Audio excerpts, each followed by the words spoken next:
Каналыңыз бар, бірақ дамымай жатса, онда сіз мына 8 настройканы жасамаған болуыңыз мүмкін. Каналыңыз бар, бұрынғы канал болсын, жаңадан ашылған канал болсын, сіз мына 8 настройканы жасамас бұрын YouTube-қа кірмеңіз. Мысалға ескі аккаунт болуы мүмкін, немесе жаңадан ашылған, новыйдан ашылған канал болсын, сіз мына настройкаларды бірінші жасаңыз, одан кейін барып видеоларыңызды жүктеңіз. Сіз бұл настройкалар туралы естіген болуыңыз мүмкін, жасаған болуыңыз да мүмкін, бірақ толығырақ сізге не үшін олай жасалатыны туралы түсіндірілмеген болуы мүмкін. Осы видеода сізге осы 8 настройка туралы толық түсіндіріп беретін болам. Видеоны өткізіп жібермей, толық аяғына шейін көріп шығыңыз.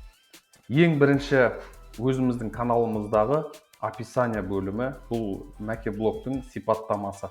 Яғни сізді YouTube-тың алгоритмі осы сипаттамаңызға қарай басқа көрермендерге ұсынатын болады.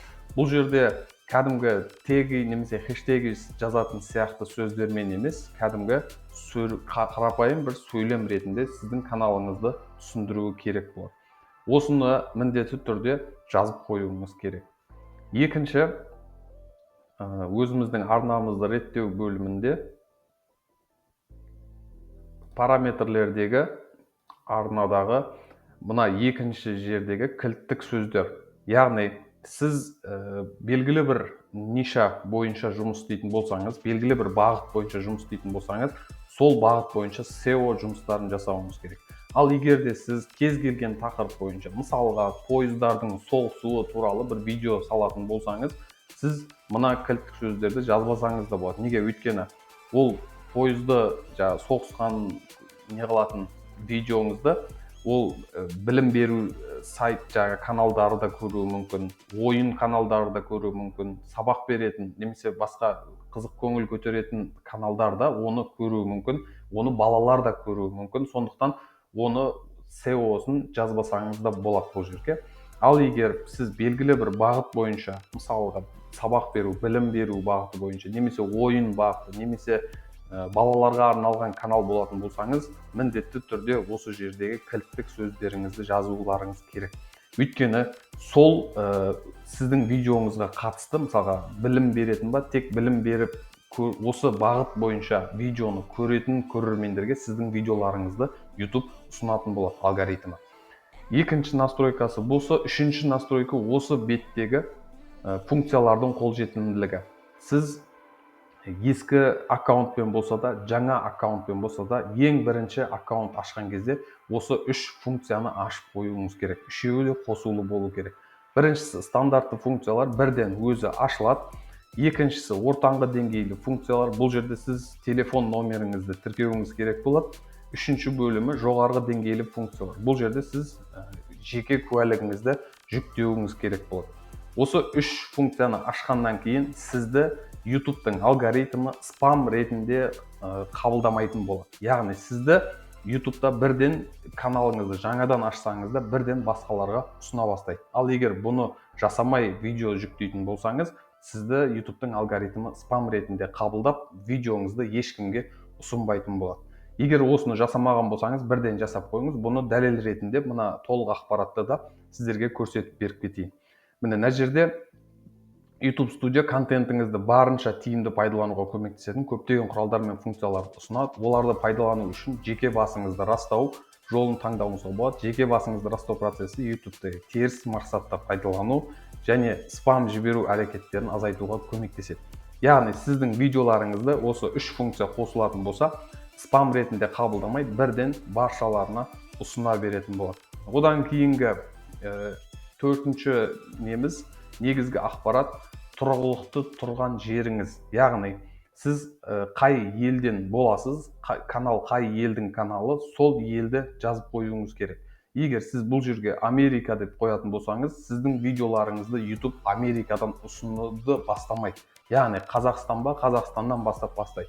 Егер ол тұрғылықты ел Қазақстан болып, бірақ видеоларыңыз тек ағылшынша, атауы, сипаттамасы, ішіндегі сөздері барлығы ағылшынша болатын болса, YouTube оны бірден түсініп, ағылшын тіліндегі аудиторияларға өзі ұсына бастайды.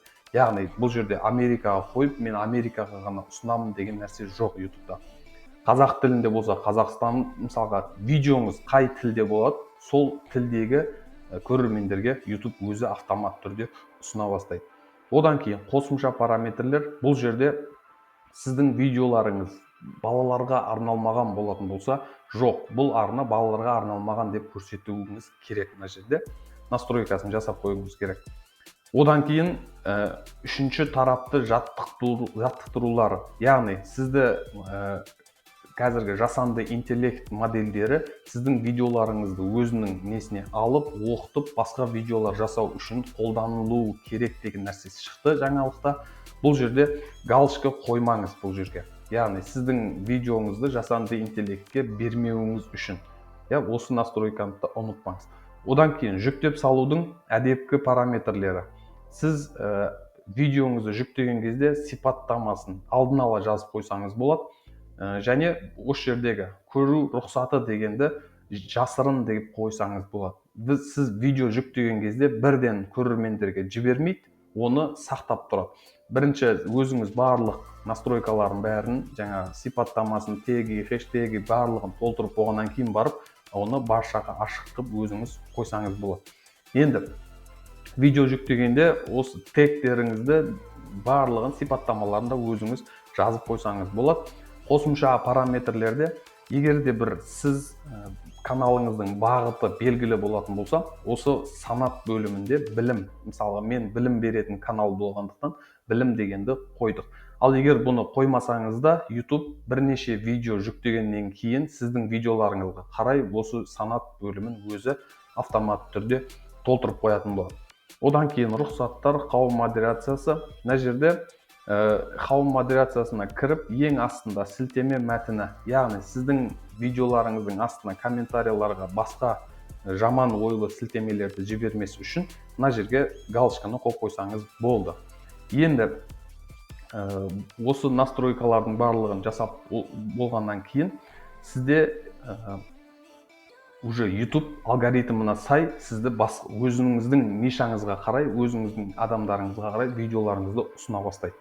Енді одан кейін сіздерге ең бір айта кететін нәрсе, контенттеріңізді жеке бір плейлист ашуды ұмытпаңыздар.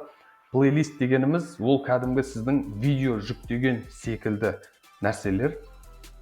Сізді де бұл плейлистіңіздің атауы мен описаниясына қарай оны да басқаларға YouTube өзі автомат түрде ұсынады. Сондықтан плейлистті ашып, сол плейлистке қарай видеоларыңызды салып қойыңыздар. Міне, мына жерде мысалға атауы және описаниясы міндетті түрде жазып қойыңыздар. Плейлистті де ашып қойыңыздар. Осымен видеоның соңына келдік. Егер видеоларым ұнап жататын болса, осы YouTube-қа қатысты көптеген жаңалықтар және настройкалар туралы осы каналда жүктейтін боламын.